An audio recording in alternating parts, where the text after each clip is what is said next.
மல்லி. இங்கே விஜய் எதிர்பார்க்காத ஒரு பயங்கரமான ட்விஸ்ட்டை கொடுத்துறாரு. ஏன்னா ஒரு பக்கம் நாவலூர் குடோன் எரிஞ்சு போச்சு அப்படின்னு ராஜி சந்தோஷப்படுறாங்க. ஏன்னா விஜய்க்கு அப்போ தான் டென்ஷன் அதிகமாகுது. விஜயால் எதையுமே நிம்மதியாக செய்ய முடியல. ஏற்கனவே நம்ம கம்பெனியில் தரமற்ற பொருளை விற்கிறோன்னு சொல்லி இன்வெஸ்டர்கள்லாம் பிரச்சனை பண்ணிகிட்ருக்காங்க.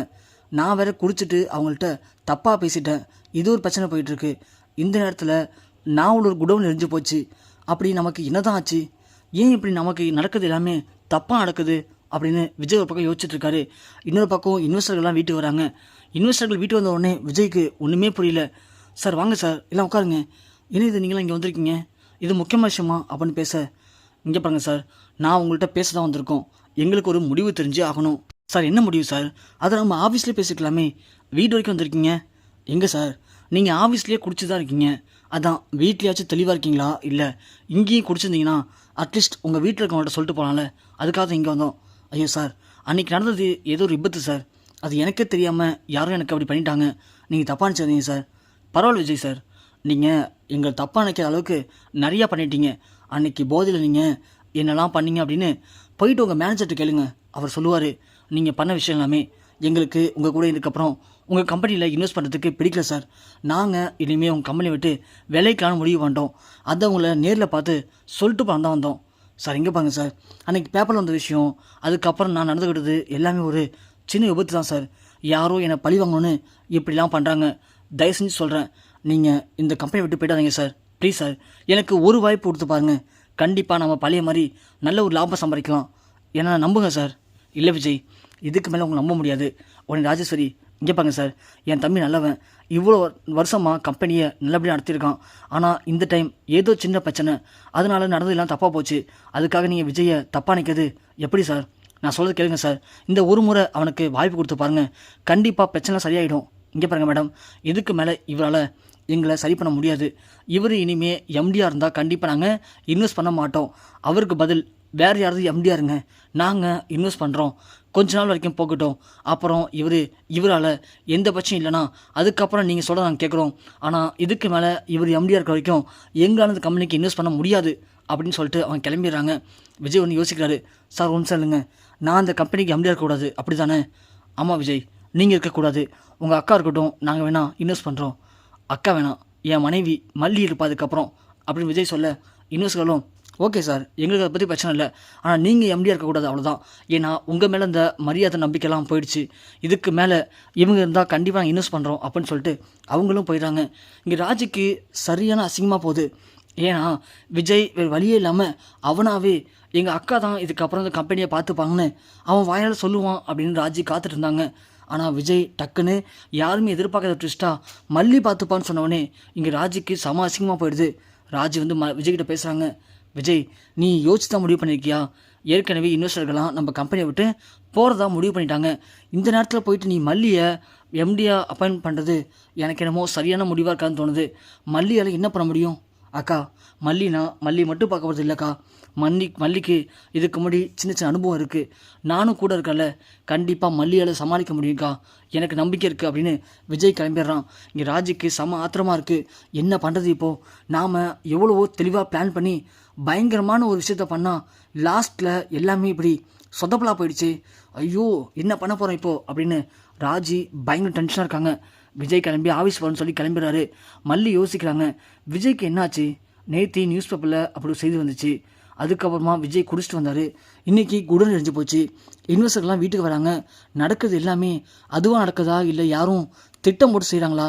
ஒன்றுமே புரியலையே அப்படின்னு யோசிச்சுட்டு இருக்கும்போது வெண்பாவை தான் கிளம்பி வராங்க. மல்லிமா, டாடா எங்க? வெண்பா, டாடா போயிட்டாரு. ஐயோ மல்லிமா, இன்றைக்கி எனக்கு ஒரு முக்கியமான ஃபெஸ்டிவல் இருக்குது, நான் போகணுன்னு சொன்னல, டாடா ஏன் போனால் அதுக்குள்ளே? ஐயோ வெண்பா குட்டி, இல்லைம்மா, டாடாவுக்கு கொஞ்சம் சின்ன பிரச்சனை, அதான் அவர் பட்டு எல்லாத்தையும் மறந்துட்டு கிளம்பி போயிட்டாரு. ஒன்றும் பிரச்சனை இல்லை, மல்லிமா நான் இருக்கல, நான் கொண்டு விடுறேன் வா ஒன்று அப்படின்னு வெண்பாவை கொண்டு போய் ஸ்கூலில் விட மல்லி போகிறாங்க. ஸ்கூலில் விட்டு திரும்பி வரும்போது தான் பார்த்தா நம்ம ராஜி ஸ்கூலுக்கு பக்கத்தில் இருக்க ஒரு சின்ன காஃபி பார்க்கில் வெளில நின்றுட்டுருக்காங்க. அதை நம்ம மல்லி ஆட்டோவில் வரும்போது பார்த்துறாங்க. என்ன இது, ராஜிம்மா எதுக்கு இங்கே நிற்கிறாங்க, அதுவும் ரொம்ப பதட்டத்தோடு நிற்கிறாங்களே அப்படின்னு மல்லி, ஆட்டோண்ணே கொஞ்சம் நிப்பாட்டுங்கண்ணே, ஒரு நிமிஷம் மட்டும் இல்லைங்களேன் அப்படின்னு சொல்ல, சரிம்மா அப்படின்னு ஆட்டோ டிரைவர் வண்டி நிப்பாட்டிட்டாரு. பார்த்தா நம்ம மேனேஜர் குணசேகரன் வராங்க. வந்ததும் மேடம் வணக்கம் மேடம் அப்படின்னு சொல்ல அதுக்கு ராஜ் ஏதோ சொல்கிறாங்க. சரி 2 பேர் இந்த காஃபி பார்க்குள்ளே போகிறாங்க.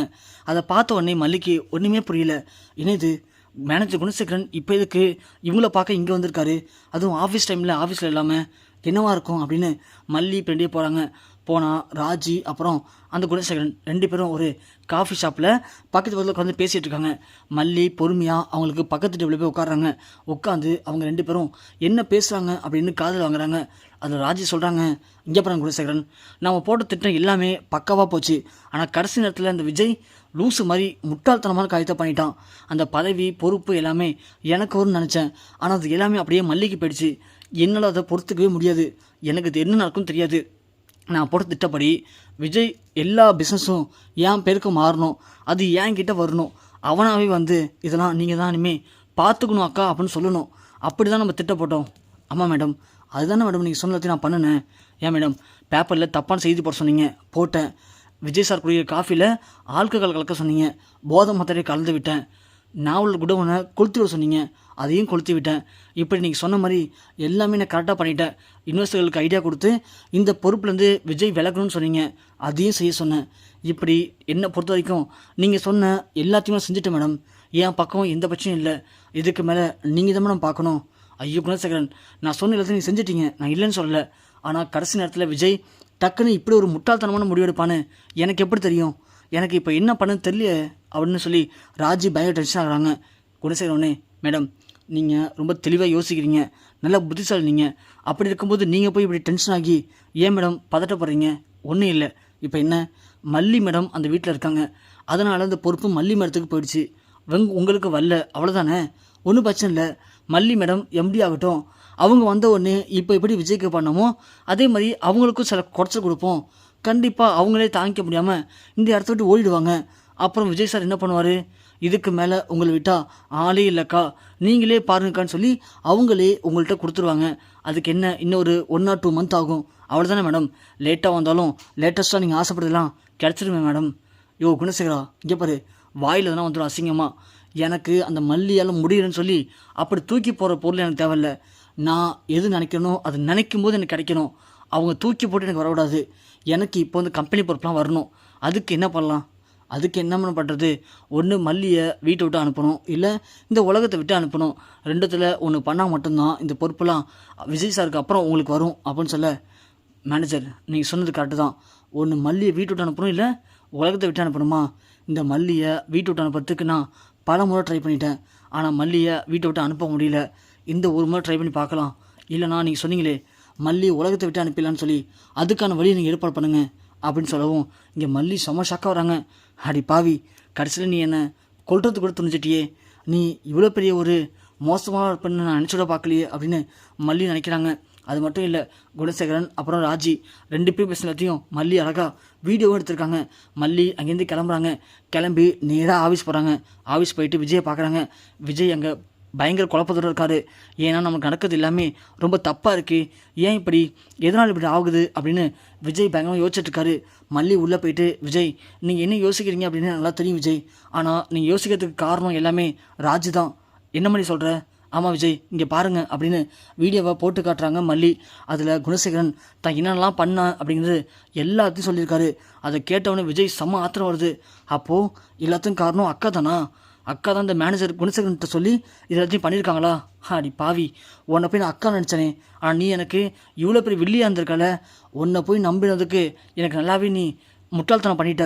இதுக்கு மேலே நான் பொறுக்க முடியாது. உன்னை இன்றைக்கி என்ன பண்ணுறேன்னு பாரு. இதோட உன் சாப்டர் க்ளோஸ். உன்னை இன்றைக்கே நான் பேக் பண்ணி உன்னை கனடாவுக்கு அனுப்பிச்சிட்றேன்.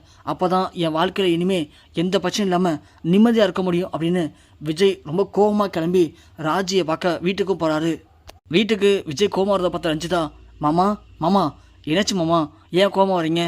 ரஞ்சிதா, ராஜி அக்கா இங்கே. ராஜி அக்கா உள்ளே இருக்காங்க, கூப்பிடு. ஏன் மாமா? கூப்பிடுன்னு சொன்னேன். ராஜிமா ராஜிமா, மாமா கூப்பிட்றாங்க, வாங்க. என்னாச்சு விஜய், வந்த வேணாமா, ரொம்ப கோவமாக இருக்கேன், இது எதுவும் பண்ணாலா? சொல்லு விஜய், என்னாச்சு? அக்கா போதும் நிப்பாட்டுக்கா. இந்த வீட்டில் நடக்க எல்லாத்துக்கும் காரணம் மல்லிதான் சொல்லி நீங்கள் மட்டும்க்கா சொல்கிறீங்க. ஆனால் பின்னாடி போய் ஆரஞ்ச பதம் தருது, எல்லாத்துக்கும் காரணம் நீங்களாக இருக்கீங்க. ஏன்க்கா அப்படி பண்ணீங்க? சொல்லுங்கக்கா அப்படின்னு கேட்க ராஜிக்கு ஒன்றுமே புரியல. விஜய், ஒன்று எனக்கா ஒன்றும் புரியலையா? குணசேகரன்ட்ட சொல்லி நம்ம கம்பெனியை பற்றி தப்பான நியூஸ் பேப்பரில் கொடுத்தது, எனக்கு போதை மாத்திரை கலந்து கொடுத்தது, அதை தவிர நீங்கள் அதுக்கப்புறம் இன்னெல்லாம் பண்ணியிருக்கீங்கன்னு நான் சொல்லவாக்கா? சொல்லுங்கக்கா, ஏக்கா அப்படி பண்ணீங்க?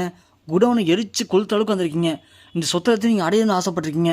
இதுக்காக நீங்கள் சொந்த தம்பியாகவே இப்படி அசிங்கப்படுத்துவீங்க அப்படின்னு சத்தியமாக நினைக்கலக்கா. இதுக்கு மேலே நீங்கள் இந்த வீட்டில் இருக்கிறதுக்கு உங்களுக்கு அருகதையே கிடையாது. ஒழுங்கு மரியாதையாக நீங்களாவே உங்கள் பொட்டி படைக்கலாம் எடுத்துகிட்டு இந்த வீட்டை விட்டு வெளியே போகிறது நல்லது. இல்லைனா நானே கழுத்தை பிடிச்சி வெளியே தள்ளுற மாதிரி இருக்கும் அப்படின்னு சொன்னோடனே ராஜிக்கு என்ன பண்ணுறதுன்னு தெரில.